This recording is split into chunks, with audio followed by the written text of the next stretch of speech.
Micatti ati ta'ee nuti. Mucatti miti daa'eera. Kadeetti si haa guddatu. Na jalaa deebee. Ka guddatu si haa dhalatu. Anuun guddan. Yaa Rabbi. Yoo kawaamaniif dhufu anis tajameera.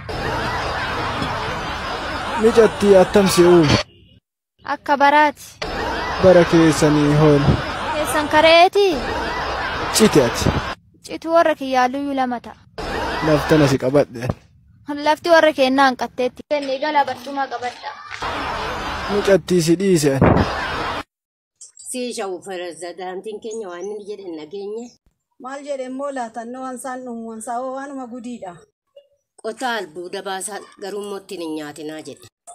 Mu'aa saree inni jedhu kun dhugaa sitti fakkaataayi qotee lafa'ee namni akkamitti nyaatiin jiraata. Mu'aa saree dhugaa sitti fakkaataayi dubbichi sobaadha.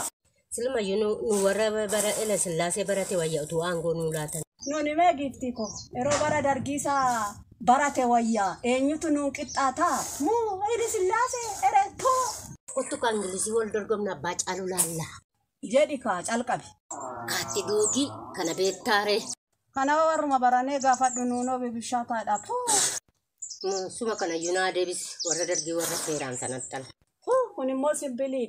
Kaati jechuun sangaadha. Doon jechuun adurreedha. Yesuus na fudhattaare deemee naqee ila sillaasee barbaadee dhufa. Eessa barbaaddee dhufta buu dargii keenyatu.